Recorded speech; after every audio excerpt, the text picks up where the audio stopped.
I was standing at the entrance to my daughter Emily's house, trying to protect her from what was to come, when she yelled for me to leave or she would call the police.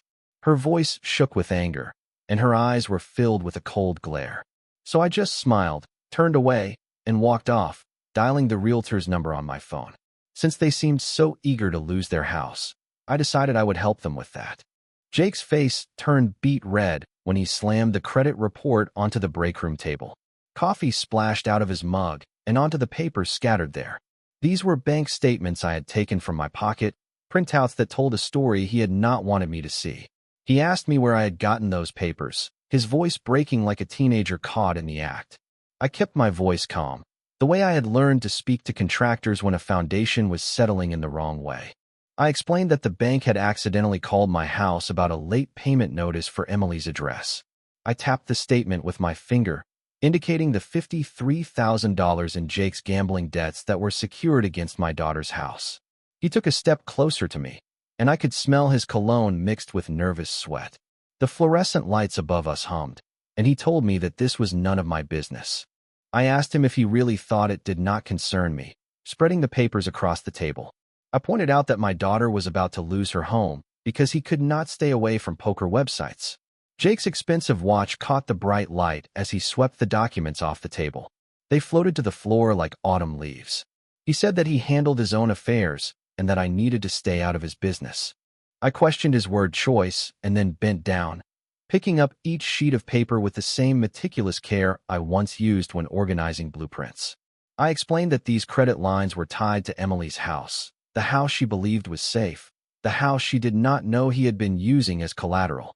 He claimed that she knew, but his voice was unsteady. I straightened up and looked him in the eye, asking if she truly knew. I asked if she knew about the second mortgage, the home equity line, and the loan he had taken out against her retirement fund. Jake looked away from me and at the vending machine humming in the corner. His shoulders were tense underneath his shirt. He said he was handling it by borrowing even more money. I took my phone out and showed him a screenshot of his latest credit application.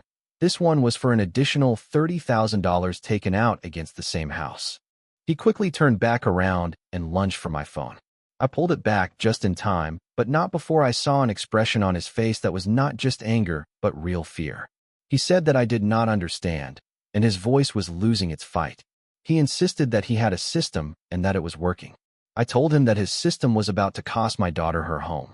He laughed and said that she was his wife and had been for 3 years, and that it was time for me to figure that out. His laugh was empty in the small room. I slid my phone back into my pocket. The walls of the break room seemed to be closing in on us. A forgotten sandwich on the counter had started to curl up at the edges. I said quietly that I was the one who had built that house's equity. I told him about the 30 years of overtime shifts and the 30 years of choosing mortgage payments over things like new clothes and vacations. I told him that now he was just gambling it all away. He said that he did not ask for my help then and that he did not need it now. His knuckles turned white as he gripped his coffee mug. He told me to stay out of his business. I asked him what would happen if I did not. He put the mug down hard, cracking it, and causing coffee to leak across the table toward my papers. He just told me to stay out. I folded the now damp documents and put them back in my jacket. Jake stood there breathing hard, as if he had just run a marathon. The vending machine shut off, leaving us in a sudden, quiet silence. I told him that I was just trying to help, but he said he did not want my help. I simply nodded and walked toward the door. I heard Jake shouting something about me minding my own business as I walked away, but I was already planning. I knew Emily would listen to reason. She had to. My footsteps echoed as I walked down the empty hallway and checked my watch. It was 3:30. Emily would be home from her shift soon, and Jake would not be back until after 6 o'clock. This gave me plenty of time for a conversation that might save her house. I could hear the engine ticking as it cooled in her driveway. I looked through her front window and saw the blue light from the massive television Jake had bought last month. It likely cost more than most people's monthly mortgage payment. I sat there for a moment, getting my thoughts in order the way I once organized construction schedules. My plan was to first show her the documents, then explain the danger, and finally help her find a solution. Before I could even knock, Emily opened the door with her phone pressed against her ear. She told the person on the phone that she would have to call them back because her dad was there. She hung up and gave me that careful smile she had been using since her wedding. She said that my visit was unexpected, and I replied that we needed to talk. Her smile faltered. She let me in, gesturing toward the living room, where Jake's gaming setup took up an entire corner. The coffee table was littered with controllers and energy drink cans. The house smelled of expensive candles and something else, maybe the tension that settles into the walls of a house, where people fight about money. She asked if I wanted coffee as she headed toward the kitchen. I told her that the situation was serious. She paused in the kitchen entrance with her hand on the doorframe and said she was making coffee anyway. She explained that her hands needed something to do when I sounded like that. I followed her into the kitchen, noticing a stack of bills behind the toaster. I also noticed how she avoided looking at them as she kept busy with the coffee maker. The refrigerator was covered in her wedding photos, and in every shot, Jake was prominent, his arm around her, as if he owned her. I told her that I had found out about the gambling debts. The coffee scoop she was holding clattered to the counter as she asked me what gambling debts I was talking about. I pulled out the documents and spread them across the kitchen island between us. They were bank statements, credit reports, and loan applications, all signed by Jake and all tied to her address. I explained that it was $53,000, maybe more, and that he had been using her house as collateral. Emily's face turned from white to pink to red. She said it was impossible. I pointed to the home equity line statement and the second mortgage for $30,000 and another credit line for $15,000. She swept the papers aside, scattering them across the tile floor. She was insistent that Jake would never do that and would never risk their house. I urged her to look at the documents, but she just said that they were fake. She turned away from me and grabbed the edge of the counter, saying that I had made them up. I knelt down and gathered the papers again. I asked her why I would do that. She said it was because I did not like Jake and never had. Her voice was rising, taking on that shrill quality it gets when she feels cornered. She said I wanted to break them up, and I told her that I just wanted to save her house. She whirled around, her eyes bright with tears, and said that their house was fine and that they always made their payments on time. I told her that was because she did not know about the other payments. I held up the gambling site statements I had printed out, which showed $2,300 last month and $1,500 the month before. I asked her where she thought that money was coming from. She put her hands over her ears and told me to stop. I told her he had borrowed against everything she owned, her car, her retirement, and her house. She just repeated for me to stop. She then grabbed her phone off the counter, telling me that Jake loved her and would never hurt her and that I was lying. I slowly stood, my knees complaining about the effort. The kitchen seemed fragile, as if the entire set could collapse if anyone spoke too loudly. I told her that I was not lying. She told me not to call her sweetheart. Her fingers were shaking as she scrolled through her contacts. She told me not to dare call her that and to get out of her house. The words were strangled and desperate. She told me to get out of her house. I questioned her, looking at all of Jake's expensive purchases, the bills she would not look at, and the wedding pictures where I was barely visible. This was the house that I had helped her buy and had co-signed for. She told me to get out again, raising her phone like a weapon, and threatened to call the police and tell them that I was harassing them. I felt a coldness settle into my chest. This was no longer hurt, as I had gotten past that somewhere between the coffee maker and her covering her ears. This was something else, something much clearer. I smiled, and Emily blinked in confusion. She had expected me to be angry or plead with her, but instead, I just picked up my papers with the same meticulous care as I had in Jake's break room. Each document was folded neatly and put back into my jacket pocket.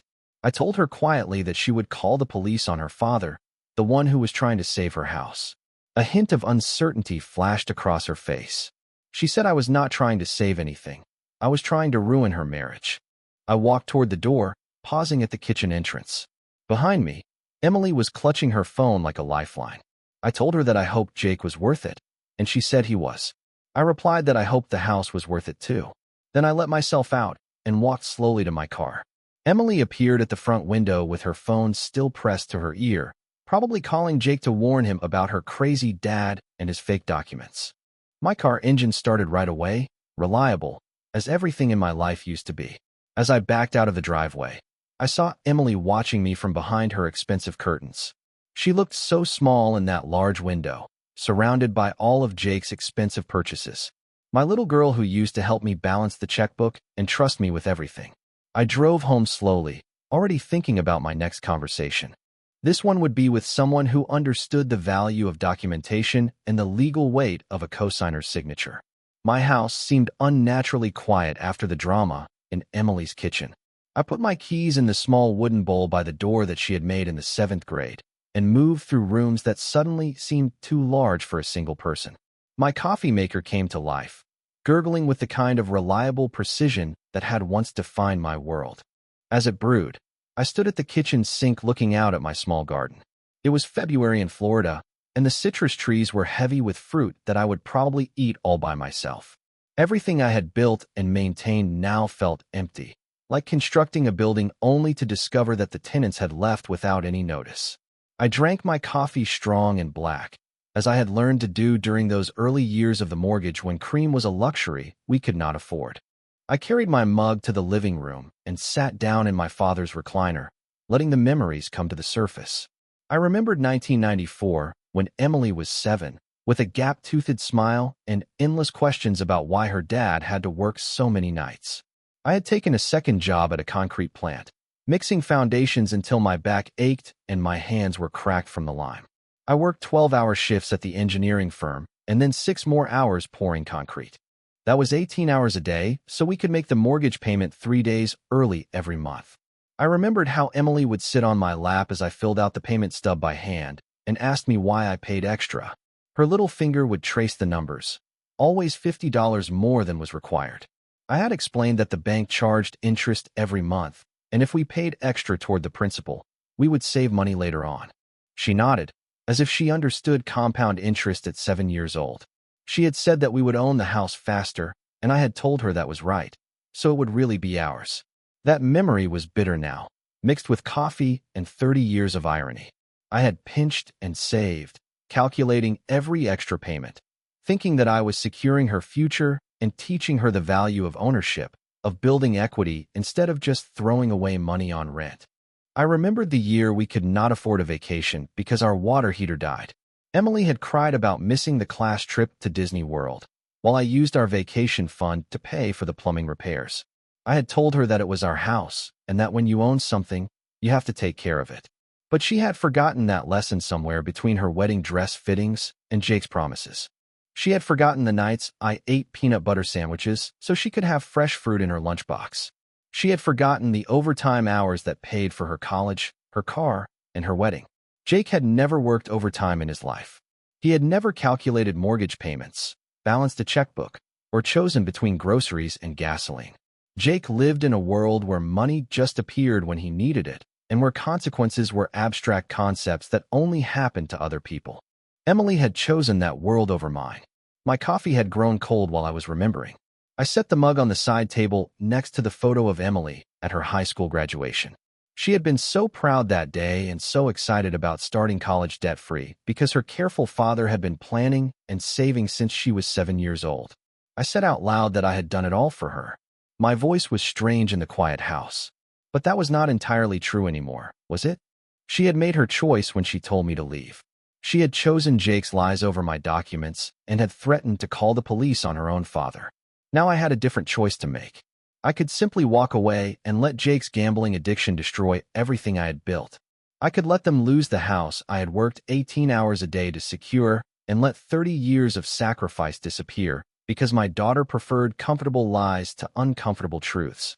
Or I could fight back, not as a father trying to save his ungrateful child, and not as a grandfather worried about his future grandchildren having a stable home. Those motivations had died in Emily's kitchen when she had covered her ears and called me a liar.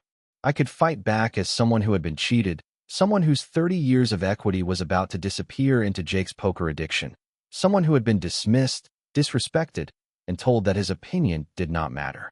The house settled around me with quiet creaks. Everything was paid for, maintained, and organized, proof that careful planning and a steady effort created lasting value. Jake's philosophy was the exact opposite: to borrow against tomorrow to pay for today's pleasures. Now it was time to see which philosophy would survive a real test. I stood up, stretching muscles that still remembered lifting heavy concrete bags and crawling under houses to check foundations. My body might be older, but my mind still worked like an engineer's: problem identification, resource assessment, and solution implementation. Jake and Emily thought that they held all the power because they possessed the house. They had forgotten about the documents I had signed 30 years ago, documents that made me more than just a concerned father. I needed to look over those papers again to refresh my memory about the exact rights I had retained when I helped them buy their dream home. My filing cabinet waited in the home office, organized with the same precision I had once used for construction projects. Somewhere in those folders was the legal foundation for my next move. My filing system had saved me countless hours over the years. Everything was alphabetized, dated, and cross-referenced. The folder for Emily's house was in the second drawer, thick with documents from her original mortgage application to last month's property tax assessment. I pulled the folder and spread its contents across my desk under the bright LED lamp. My reading glasses made the papers sharp and clear: the loan application, credit reports from 2021, income verification forms, bank statements, and, buried underneath Emily's employment history, the document I had been looking for. It was the original mortgage application with both of our signatures at the bottom, Emily's neat handwriting next to my engineer's precise printing. But it was the section above our names that made me smile for the second time that day. It listed me as a co-applicant, my relationship to the primary applicant as her father and co-signer, and my financial responsibility as joint and several liability for the full loan amount. I leaned back in my leather desk chair, the same one I had bought when I was promoted to supervisor 20 years ago. Joint and several liability. The phrase had a legal weight that Jake, in all his financial cleverness, had apparently overlooked. The memory came back to me with perfect clarity. It was March 2021, and Emily and Jake were sitting across from the loan officer, Margaret Chun, at First National Bank. Jake's employment history was spotty, with 2 job changes in 3 years, and his credit score was barely over 600. Emily's salary as a dental hygienist was steady but modest. Together, they only qualified for about $200,000 in financing, but the house Emily wanted was $340,000. Margaret had explained that they would need a co-signer, someone with excellent credit and a verifiable income to guarantee the full loan amount. Jake had shifted uncomfortably in his chair and asked what that meant. Margaret had explained that the co-signer became legally responsible for the debt if they defaulted, and that they had the same rights and responsibilities as the primary borrowers. I had hesitated, my engineer's instinct for risk assessment kicking in. With 40 years of steady employment, a credit score over 800, and substantial savings, was I really prepared to risk all of that for Jake's financial stability? But Emily had looked at me with those eyes that had melted my resolve since she was 7 years old. She had pleaded with me, promising me that they would never miss a payment. Margaret had continued, telling me that as a co-applicant, I would have legal standing regarding any major decisions about the property. Refinancing, home equity loans, or even selling the house would require my consent or participation. Jake had nodded quickly, eager to get past the legal part and to the fun part of house shopping. Emily squeezed my hand, and I had signed my name, thinking I was helping my daughter achieve the American dream. Now, for years later, with Jake's gambling debts secured against my co-signed property, those legal technicalities were suddenly looking remarkably useful. I pulled out a magnifying glass and read the fine print I had skimmed past in 2021. The language was dense and loaded with legal terminology that would have made my head spin had I not spent 40 years reading construction contracts. But one section stood out like a bright light. It said that in the event of financial distress, default, or a dispute regarding the use of the property, all co-applicants would retain equal legal standing to initiate protective measures, including but not limited to foreclosure proceedings, forced sale, or a transfer of title. Forced sale. I put the document down and looked at my reflection in the dark window. Jake and Emily could threaten to call the police on a concerned father, but they could not dismiss a legal co-owner who had discovered that his investment was being gambled away without his consent. I took my phone out and scrolled through my contacts. I found the number I had saved 3 years ago when I helped Emily understand property taxes. It was for Richard Chun, Margaret's brother, a real estate attorney who specialized in family property disputes. The next day, I would make some calls. I would not be calling as a father trying to save his ungrateful daughter from her gambling husband, nor as a grandfather worried about future family stability. I would be calling as a co-owner protecting his investment. Jake thought he was clever, borrowing against a property he did not fully understand. Emily thought she could dismiss me because I was just her dad, someone easily ignored when his opinions became inconvenient. They had both forgotten the most important rule I had learned in construction. Always check the foundation before you start building. And in this case, their foundation had my name all over it. I put every document back in its designated spot, meticulously sliding the folder back into the correct alphabetical order. Everything was organized, documented, and ready for the next stage. The first stage was about discovery and confrontation. The second had been about trying to reconcile. Both had failed because Jake and Emily were ruled by emotion and denial rather than facts and legal reality. The third stage would be different. This stage would involve people who understood the language of contracts and property law, people who would not cover their ears when presented with an uncomfortable truth. I turned off the desk lamp and left my office in perfect order. Tomorrow would bring new conversations with new players. That night, for the first time since I found out about Jake's gambling debts, I felt like I might actually win this fight. I had been building foundations my entire life. I knew how to make things crumble when the support structure was compromised. Jake's house of cards was about to discover just how solid my foundation really was. I had barely started my evening routine when aggressive pounding shook my front door. 3 sharp hits, a pause, then 3 more. Through the peephole, I saw Jake's face was red and twisted. His expensive shirt looked all creased, as if he'd been tugging on it. I slowly opened the door, but kept the chain latch engaged. Jake's voice had the same desperate edge I had heard in the break room. He told me to open the door, but I said it was open enough for a conversation. He pressed his hand against the doorframe, leaning close to the gap. He said that Emily had told him about my little visit and about my fake documents and conspiracy theories. I asked him if she had mentioned the $53,000 in gambling debts. Jake's face went scarlet. He said they were not gambling debts, but rather business investments in cryptocurrency, NFTs, and real estate ventures. I pointed out that online poker sites did not typically deal in those kinds of ventures.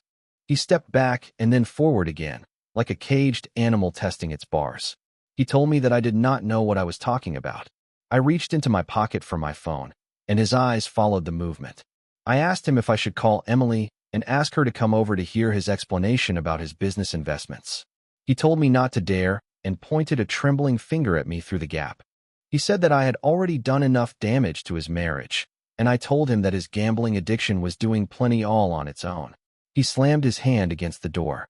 He said that it was not an addiction and that he had a system, and then he stopped himself and clamped his mouth shut. I kept my voice calm and asked him what he was going to say. He said it was nothing and that I needed to stay completely out of their business. He told me not to make any more surprise visits, bring any more fake bank statements, or plant any more poison in Emily's ear. I asked him what would happen if I did not. Jake smiled, but it had no warmth to it. He said that things might get unpleasant for me and that accidents happen to lonely old men living alone. I studied his face through the narrow gap.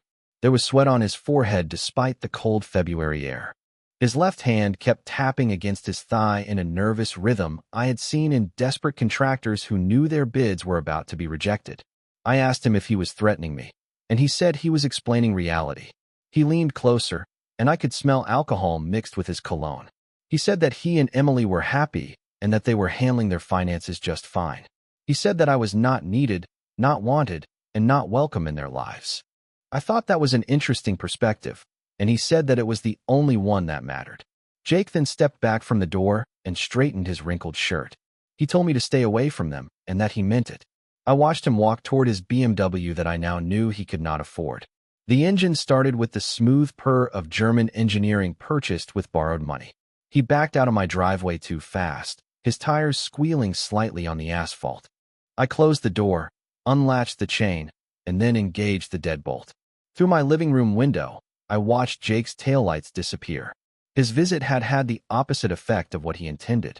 Instead of intimidating me, it had confirmed that legal action was my only remaining option. Jake was spiraling. The gambling addiction he would not admit to was not only consuming his money, but also his judgment. He had threatened a man in his own home and made vague references to accidents. These were not the actions of someone in control of their situation. I picked up my phone, scrolled through my contacts, and found the number I had saved earlier for Richard Chun. Tomorrow morning, I would begin turning my legal discovery into concrete action. Jake thought he could intimidate me into silence. He had forgotten that I had spent 40 years dealing with contractors who promised the impossible and then threatened lawsuits when reality intervened. The difference was that this time I held the legal cards, and unlike Jake, I knew exactly how to play them. Richard Chin's office was a corner suite in a glass building downtown. The walls were covered in market charts, and a view of the city's expanding skyline was visible through the floor-to-ceiling windows. He stood up when I entered and extended a firm handshake, which reminded me why I had trusted him to help Emily understand property taxes 3 years ago. Richard said it was good to see me again, but that he suspected it was not a social call. I told him that I needed a current market analysis, and I sat down in the leather chair across from his desk and pulled out the folder with Emily's property information. I gave him the address and asked for a full comparative market analysis, including the current conditions. He opened his laptop and began typing. He asked if it was my daughter's place, the one we had worked on tax assessments for. I said it was. His fingers paused over the keyboard as he asked if everything was okay with the family. I told him to focus on the numbers first. Richard nodded and went back to his screen. I watched him work with the same methodical approach that had impressed me during our previous dealings. Charts appeared, with neighborhood comparisons and recent sales data. After 20 minutes, he leaned back and said that in this market, the house was probably worth $460,000, or maybe even $470,000 with the right buyer. He said that the neighborhood had appreciated significantly since 2021. I made a note in my pocket notebook. The original purchase price was $340,000. That was a nice equity buildup. I asked him what the current mortgage balance would be. He said it would be around $280,000. I replied that it was $293,000 plus the additional $53,000 Jake had borrowed against it. Richard's professional expression did not change, but I saw something shift in his eyes. He said that he understood and that it was additional borrowing, a home equity line, and multiple credit lines all secured by the property. Richard closed his laptop and leaned forward slightly. He asked if we were talking about a forced sale. I told him that we were talking about a legal petition action and that I was a co-signer on the original mortgage. Understanding dawned on Richard's face. He said that co-applicant rights change everything. He reopened his laptop and pulled up different screens. He said that petition suits typically result in court-ordered sales. He said the timeline would vary, but that buyers would know it was a motivated seller situation, which meant that I was looking at a quick sale price, probably in the $420,000 to $430,000 range. I calculated quickly. For $120,000 minus the $293,000 in the original mortgage, minus the $53,000 in Jake's debts, and minus the legal fees and real estate commissions. The net proceeds would be roughly $70,000 split between the parties according to their ownership percentage. He said that this brought us to my next appointment. Richard handed me his business card and wrote his direct phone number on the back. He told me to call him first when I was ready to move forward since petition sales required special handling. I shook his hand again and left his office with a clear idea of the financial landscape.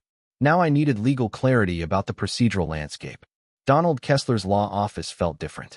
The wood was darker, the furniture was heavier, and the walls were lined with legal volumes that looked used rather than decorative.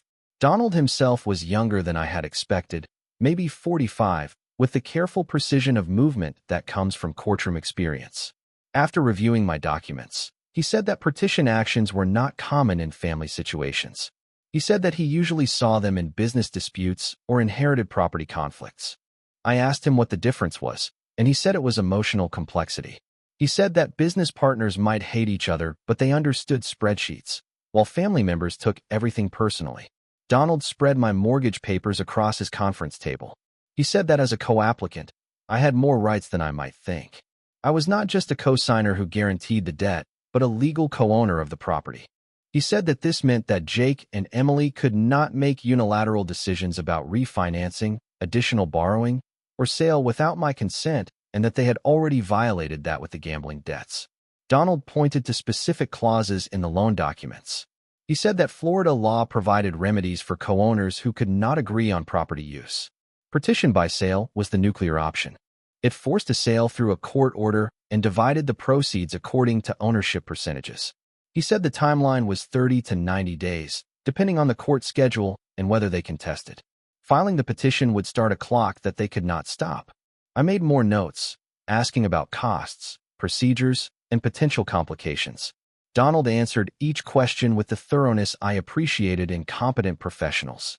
He said that once I filed, there was no going back and that it would permanently damage my relationship with my daughter. I thought about Emily's threat to call the police, Jake's visit to my home, and the 30 years of mortgage payments being gambled away. I said that I thought that relationship was already damaged beyond repair. Donald nodded and began preparing paperwork. We would file first thing Monday morning. I drove home through afternoon traffic, my mind organizing the next phase like a construction project. The foundation was complete, the legal research was finished, the materials were ordered, the professionals were engaged, the permits were pulled, and the court filing was scheduled. Now came the hard part, the construction phase, where careful planning meets unpredictable reality. But unlike construction projects, this one had a guaranteed outcome. Jake and Emily would learn that legal documents were not suggestions and that co-signers were not just financial ornaments. They would learn that some foundations could not be shaken, even when everything built on top of them was crumbling. Monday morning was gray and cold, the kind of February day that made Florida feel almost like winter. I dressed carefully in my good suit, the navy one I had worn to Emily's wedding, along with the tie she had given me last Father's Day. If we were going to court, I would dress for court. Donald met me in the courthouse parking lot with a leather briefcase that looked like it had seen plenty of legal battles. He asked if I was ready for this, and I said that I had been ready since Friday. The courthouse steps were imposing, white limestone with columns that suggested permanence, justice, and consequences that could not be argued away. Inside, metal detectors and security guards processed a steady stream of people handling legal business, divorces, custody disputes, civil matters, and criminal arraignments. All the ways life ended up requiring official intervention. We took an elevator to the third floor and walked down a corridor lined with courtroom doors. The clerk of court's office was buzzing with quiet efficiency, with computers humming, printers working, and people filing documents that would change lives.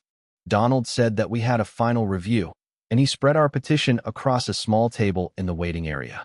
It was a petition for partition by sale, listing me as a co-owner, Jake and Emily as co-defendants, with the property address, legal description, and current liens and encumbrances. I read through each page carefully. My name appeared throughout the document, not as father or co-signer, but as plaintiff and co-owner, legal language that transformed family relationships into property rights. Donald said that the filing fee was $450, plus the service of process costs for both defendants. I wrote the check without hesitation. 40 years of steady employment had taught me that some problems required financial solutions. This was cheaper than watching Jake gamble away my 30 years of equity payments. At the clerk's window, a tired-looking woman with kind eyes processed our paperwork with professional efficiency. She gave us our case number and then stamped each document with an official seal. The sound of the stamp was final and decisive. There would be no more family discussions or emotional appeals, no more of Jake's threats or Emily's denial. It was just a legal process moving forward according to rules that could not be manipulated or ignored. The clerk continued, saying that service of process would be completed within 5 business days and that the defendants had 30 days from service to file a response. Donald collected our certified copies, receipts, and official notifications. He said that was it, and that the machinery was in motion. We walked back through the courthouse corridors, past other people beginning or ending their legal battles. In the elevator, Donald reviewed the next steps. He said that they would be served by Friday, and then we would wait for their response, or, more likely, their panic. I asked what would happen if they tried to refinance or transfer the property. He said that they could not because the lease pendants we had filed prevented any transfers or major financial changes until the case was resolved. I felt something settle in my chest, not exactly satisfaction, but the relief that comes from proper preparation, like finishing a foundation pour and knowing it would cure correctly and support whatever was built on top of it. In the parking lot, Donald and I shook hands. He said that he would call me after they were served and that it should be interesting. I drove home slowly, taking surface streets instead of the highway. My car radio played soft jazz while I processed what we had accomplished. For the first time in weeks, Jake and Emily's choices could not affect me. The legal system would handle everything now according to rules they would have to follow, whether they liked them or not. At home, I filed my certified copies in the folder for Emily's house, right behind the original mortgage documents. Everything was organized, documented, and ready for whatever came next. My phone sat silently on the kitchen counter. Soon, very soon, it would start ringing. Jake and Emily would receive official papers from a sheriff's deputy and would realize that this was not family drama they could dismiss with tears or threats. I made coffee, sat down in my recliner, and waited. The next move was theirs, but the game was now being played by my rules. My phone began ringing on Thursday afternoon. It was Emily, calling as I sat in my kitchen, finishing a late lunch. I watched it buzz against the counter and let it go to voicemail. 2 minutes later, it rang again, this time from Jake. I went to my living room, picked up a book, and tried to read while my phone continued its electronic tantrum. By the evening, I had 7 missed calls and 3 voicemails. The first message was from Emily, her voice shaking. She said that they had gotten some papers and that she did not understand what was happening and begged me to call her back. Jake's message came an hour later. He asked me what kind of game I was playing and if I thought I could scare them with legal papers, saying that this was family business, not some courtroom drama. The third message was from Emily again, and her tears were evident. She begged me to call her back, saying that Jake had told her I was trying to steal their house and that it could not be true. I deleted all 3 messages without returning the calls. Friday brought a text message marathon. Jake started early, saying that the lawsuit was ridiculous and that no judge would side with me over family. Emily's texts were longer and more desperate. She said she knew we had a fight, but that this was too far. She asked if we could work it out, saying that she loved me, but that she loved Jake too, and begged me not to make her choose. By the evening, Jake's messages had turned threatening. He said that I was making a big mistake, one that was bigger than I realized. I showed the text to Donald when he called to confirm that both defendants had been served.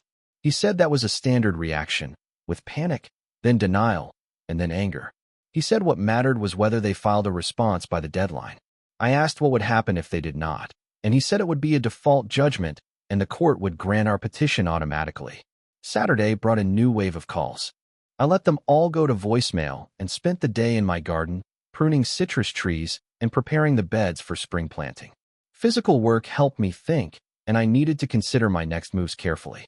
Sunday's voicemail from Emily was different, calmer, and more calculated.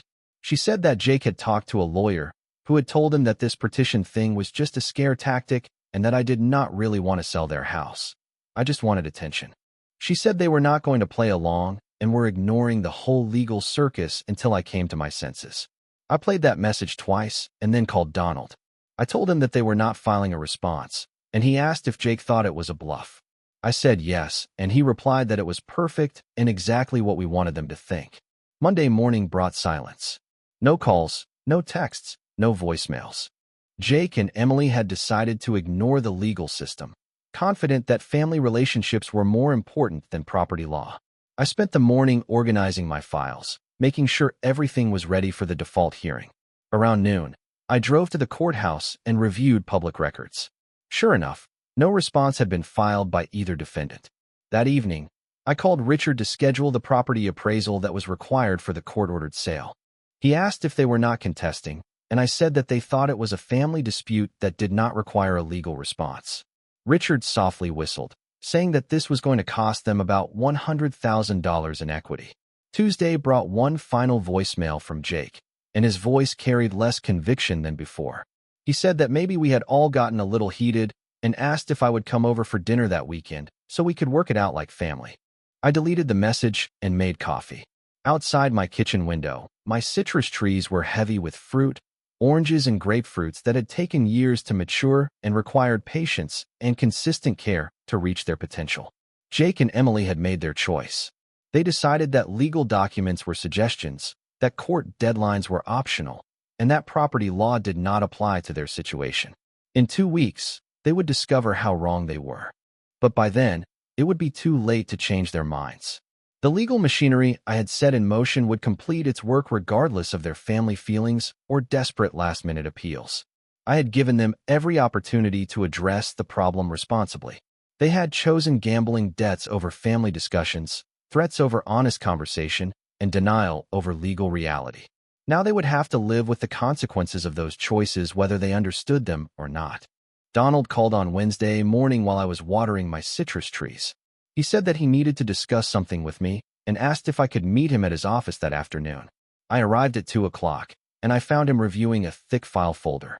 Without a greeting, he began by saying that partition disputes can get ugly, especially when defendants realize they are actually going to lose their property.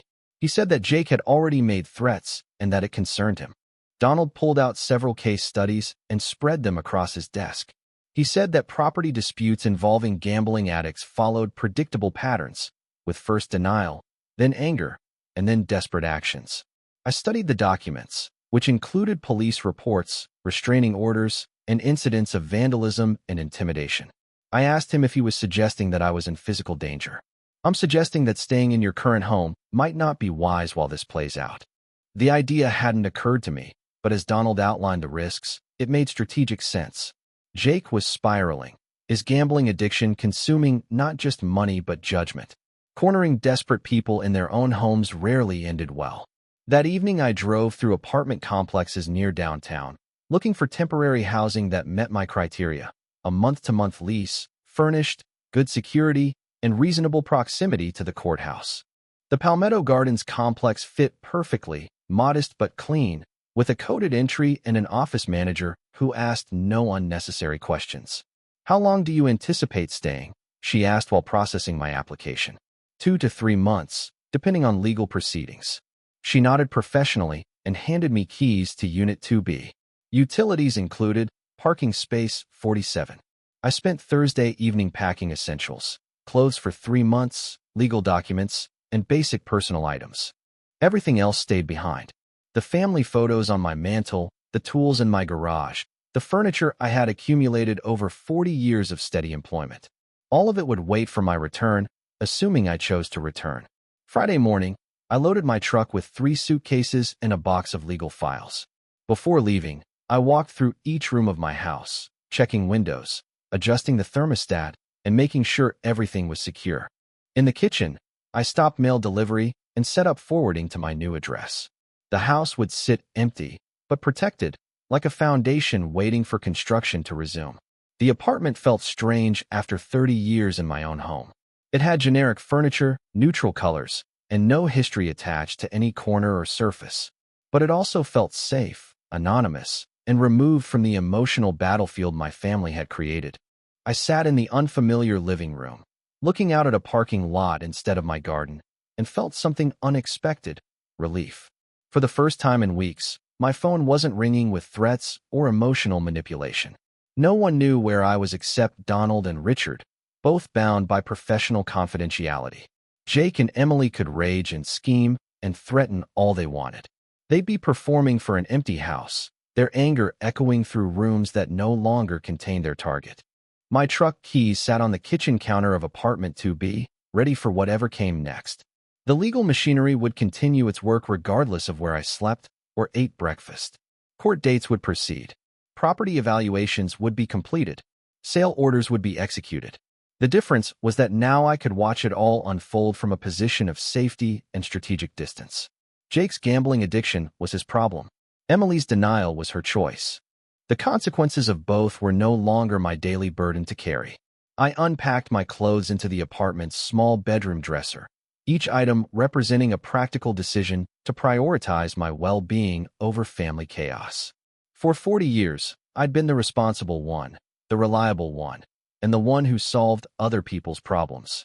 Now I was solving my own problem, and the solution felt surprisingly liberating. From my apartment window, I could see the courthouse's clock tower 6 blocks away. Thursday afternoon, exactly 1 week after my relocation, my phone buzzed with a text from Richard. Appraiser completed evaluation. Report filed with court. Market analysis confirms our projections.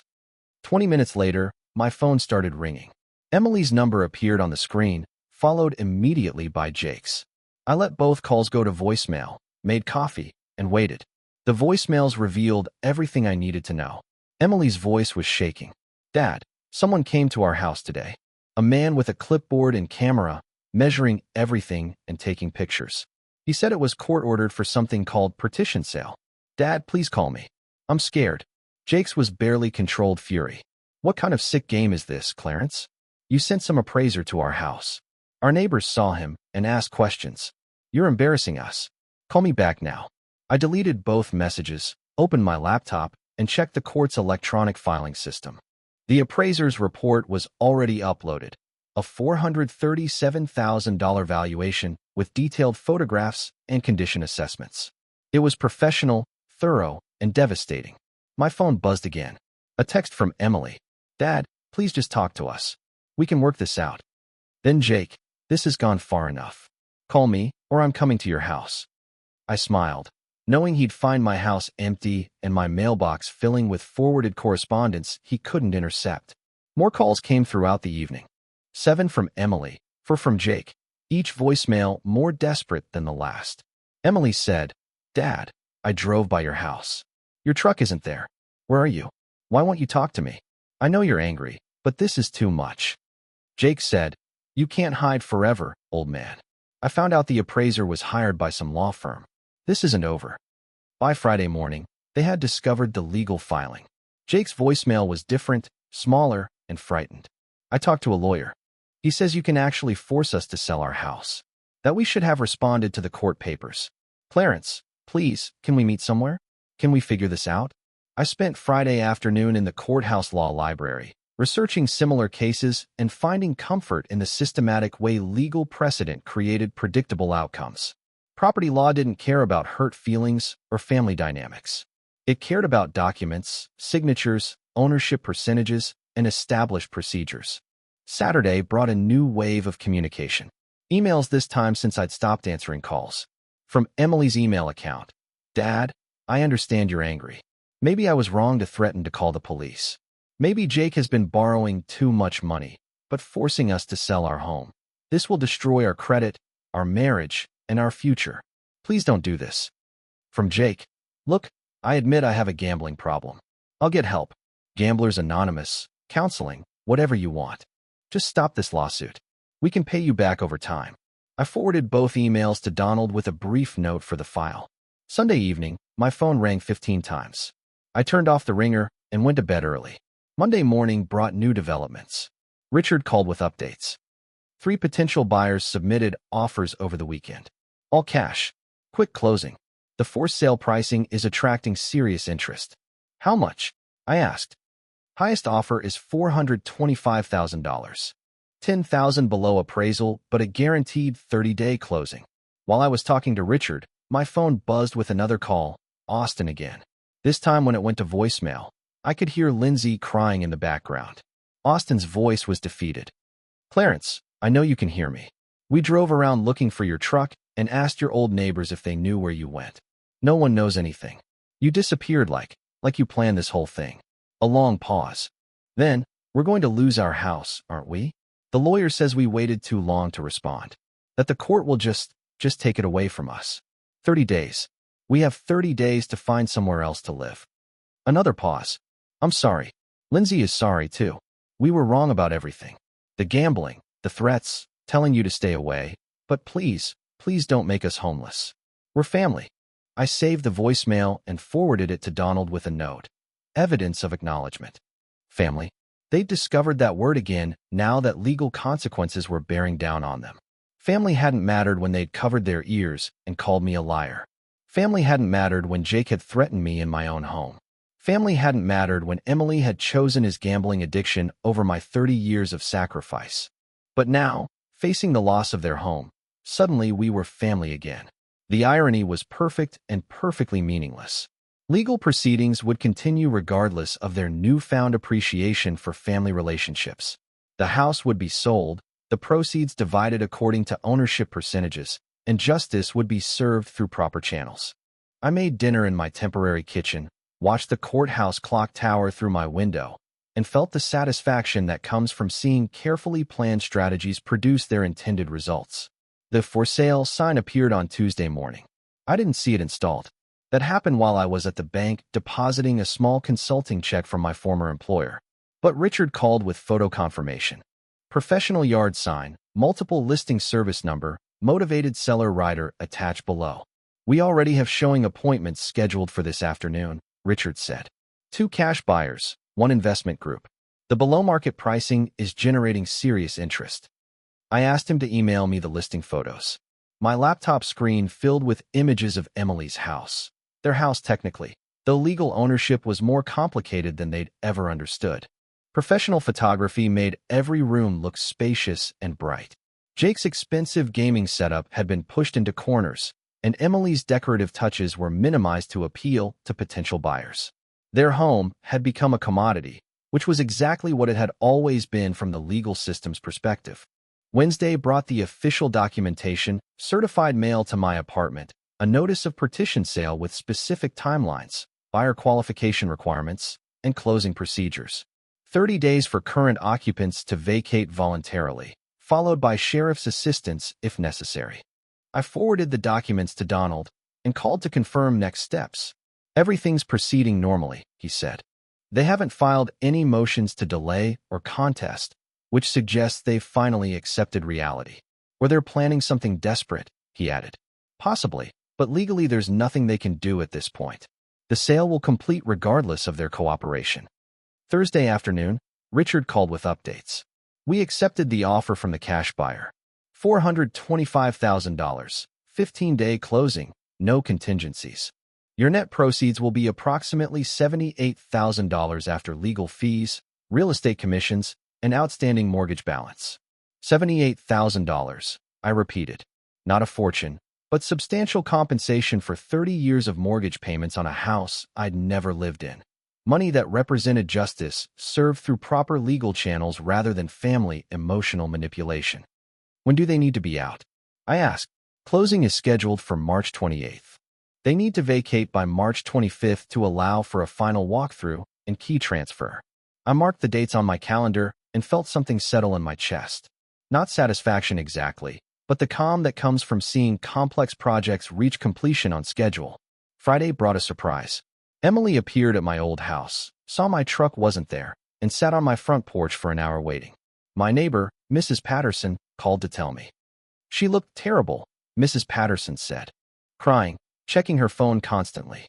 Finally, she left a note under my door and drove away. I drove over that evening and retrieved the note. Emily's handwriting, usually neat, looked shaky. Dad, I know you're avoiding us, but we're running out of time. We found an apartment, but need last month's, security deposit, and moving costs. Jake's trying to get a loan, but his credit is destroyed from the gambling. Could you please just talk to us? We're going to be homeless in 3 weeks. Your granddaughter, Emily. She'd signed it. Your granddaughter, Emily. As if reminding me of our relationship would change my legal strategy, as if family sentiment could override property law and court orders. I filed the note with my other legal documents and drove back to my apartment. The weekend passed quietly. My phone didn't ring. Jake and Emily had apparently exhausted their communication attempts. Sunday evening, Richard called with final details. Closing is scheduled for Thursday, March 28th at 10 a.m. The bank attorney, the buyer's attorney, and you will be there. You don't need to attend unless you want to. I'll be there, I said. Excellent. Bring a photo ID and your social security card. We'll handle everything else. March 25th arrived gray and windy. From my apartment, I could see moving trucks on several streets. Late winter was popular for relocations. I wondered if Jake and Emily had managed to find their moving truck, their new apartment, their temporary solution to the consequences of their choices. My phone remained silent. No last-minute pleas, no final attempts at emotional manipulation. They'd apparently accepted that their former relationship with me was over, replaced by legal procedures they couldn't influence or avoid.